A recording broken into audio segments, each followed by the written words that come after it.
कबीर साहब की उलटवासी का आज 27वां शब्द है। आइए 27वें शब्द को पढ़ें और विचार करें।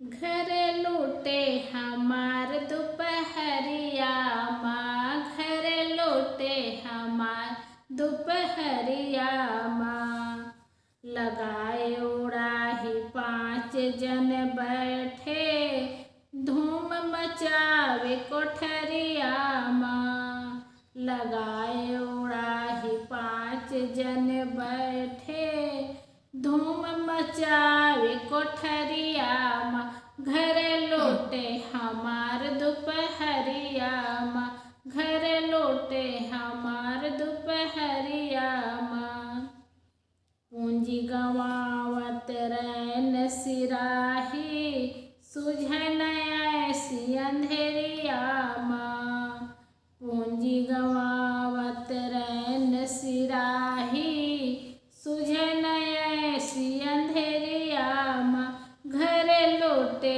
हमार दोपहरिया माँ, घर लौटे हमार दोपहरिया माँ, भय पछलहरा चोर सब भागे, चितवर ठार डगरिया माँ, भय पछलहरा चोर सब भागे, चितवर ठार डगरिया माँ, घर लौटे हमार दोपहरिया माँ, घर लौटे हमार दोपहरिया माँ, कहे कबीर सुनो भाई साधु, बैठ रोवे दोवरिया माँ, कहे कबीर सुनो भाई साधु, बैठ रोवे दुवरिया माँ, घर लूटे हमार दोपहरिया माँ, घर लूटे हमार दोपहरिया माँ। सदगुरु कबीर साहब कितनी अच्छी बात बताते हैं यहाँ। घर लूटे हमार दोपहरिया माँ, ये मनोविकार रूपी डाकू हमारे हृदय घर को मानव शरीर रूपी उजाले में लूट रहे हैं। डाकू शब्द सुनते ही सबके मन में डर हो जाता है, और डाकू आते हैं ना तो रात में आते हैं लूटने, और सब लूट करके ले जाते हैं। लेकिन ये मनोविकार रूपी डाकू आते हैं, वो दिन में आते हैं और दिन में सब कुछ लूट करके ले जाते हैं। तो क्या ले जाते हैं? मानव शरीर रूपी उजाले में लूट रहे हैं। और हृदय घर में, और कोई घर में आए तो दिन में आते हैं ना, तो पहले हाल चाल पूछेंगे, पता पूछेंगे, कहाँ से आए हैं, किससे मिलना है, और बाहर रह करके ही पूछेंगे, अंदर आने नहीं देंगे। इसीलिए तो डाकू रात को आते हैं, चुपके से आते हैं और सब कुछ लूट करके ले जाते हैं। सदगुरु यहाँ बता रहे हैं कि डाकू दिन में ही आकर के दोपहरिया में ही सब लूट रहे हैं। लगाए उड़ाई 5 जन बैठे, धूम मचावे कोठरिया में। काम, क्रोध, लोभ, मोह तथा भय, ये 5 डाकू है। ये आसक्ति का लाशा लगाकर हमारे देह में बैठे हैं। जब डाकू लुटने आते हैं ना, तो उसकी भी मंडली होती है, ये अकेले नहीं होते, और उनका ग्रुप होता है। कोई देखने वाले रहते हैं, कोई लूटने वाले रहते हैं, कोई भागने के लिए रास्ता बताने वाले होते हैं। ऐसे ग्रुप बना करके आते हैं और लूटते हैं और लूटना शुरू करते हैं। तो यहाँ भी बता रहे हैं ये डाकू का ग्रुप है, और डाकू के ग्रुप में कौन कौन है? काम, क्रोध, लोभ, मोह तथा भय, 5 डाकू है। और ये आसक्ति का लाशा लगाकर हमारे देह में बैठे हैं और हमारे ज्ञान तथा सद्गुणों को उड़ा ले जाना चाहते हैं। किसी के यहाँ कोई डाकू आए बैठे रहे तो उनके यहाँ जाने की हिम्मत नहीं होगी, मन में डर बना रहेगा। और यहाँ बता रहे हैं कि डाकू देह में बैठे हैं। ये हमारी हृदय कोठरी में उपद्रव मचाते रहते हैं। कोई डाकू हो तो स्थिर थोड़े रहेंगे, शांत थोड़े रहेंगे, शांति से जीने थोड़े रहेंगे, उपद्रव मचाएंगे ही।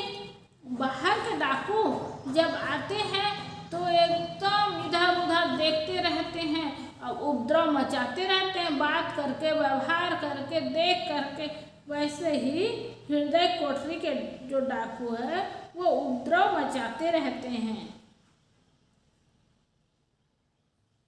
पूंजी गंवावत रैन सिराही सुझन ऐसी अंधेरिया में। आत्मज्ञान, आत्म संयम और आत्मविश्वास रूपी पूंजी खोते खोते मेरी जवानी तथा स्वस्थ समय बीत गया। मेरा स्वस्थ समय प्रमाद की अंधियारी ही बना रहा और उसे अपने को खोने में बिताया। जवानी, स्वास्थ्य, प्राणी, पदार्थ, पद, अधिकार आदि संसारिक ऐश्वर्य के घमंड की अंधियारी में सत्य सत्य की सूझ नहीं होती। भय पछलहरा चोर सब भागे चितवा ठार डगरिया माँ। जैसे सवेरा होने पर चोर भाग जाते हैं, वैसे बुढ़ापा आने पर सब तरफ से सब कुछ का अहंकार ढीला हो जाता है और मन के विकार भी ठंडे पड़ जाते हैं। जैसे कोई रास्ता में खड़ा होकर अपने लुटेरे को भागते हुए जाते असहाय की तरह देखे और कुछ कर न पाए, वैसे उस बूढ़े की दशा होती है। उस समय सेवा, स्वाध्याय एवं साधना करके आत्म कल्याण करने का समय नहीं रह जाता है। क्योंकि जब बच्चा रहता है ना, तो बच्चा तो कुछ नहीं कर सकता, और जवानी आती है तो सब कुछ कर सकता है, और बुढ़ापा आता है तो फिर कुछ नहीं कर सकता। घर में डाकू आ जाए तो घर में डाकू तो रात के समय आते हैं, 10 बजे तक तो खाना पीना, बैठना उठना होता है, 10-11 बजे तक। अब पूरी रात को आते हैं डाकू तो लौटना शुरू करते हैं, 4-5 बजे फिर उठ जाते हैं। और यही दशा शरीर की बात है।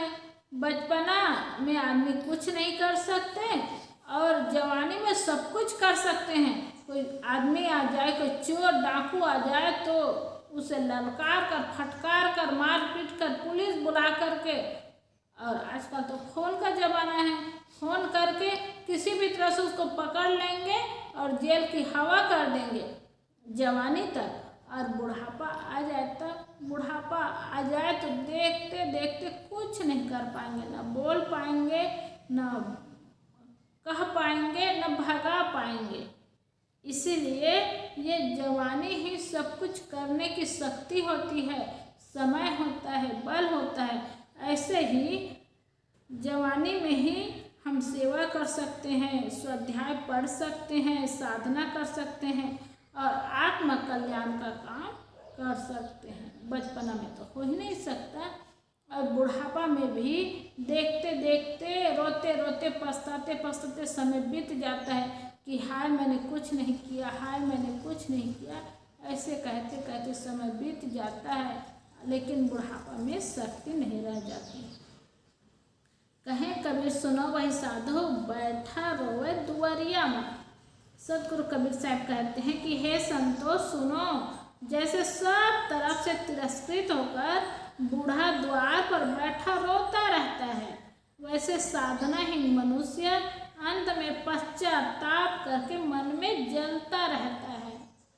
अब बुढ़ापा आ जाता है तो बूढ़ा व्यक्ति पुरानी बातों को याद करते रहते हैं, स्मृति में आती है तो स्मृतियों का बंडल रहता है, उसी को याद कर करके रोते रहते हैं कि हाय मैंने कुछ नहीं किया, हाय मैंने कुछ नहीं किया। जो भी बनाया सब बेटे बहू सब खाने वाले हो गए, लेकिन मैंने जीवन में कुछ नहीं किया। ऐसे ही हाथ मलते मलते, रोते रोते पछताते रह जाते हैं। अतः कामादि चोरों से अपने को बचाकर स्वस्थ शरीर ही में अपना कल्याण कर लेना चाहिए। स्वस्थ शरीर हो तभी कल्याण का काम हो सकता है, और बुढ़ापा में हम कुछ नहीं कर पाएंगे। इसलिए जब तक शरीर स्वस्थ हो तब आत्म कल्याण करने में लग जाना चाहिए और जीवन को सफल बना लेना चाहिए।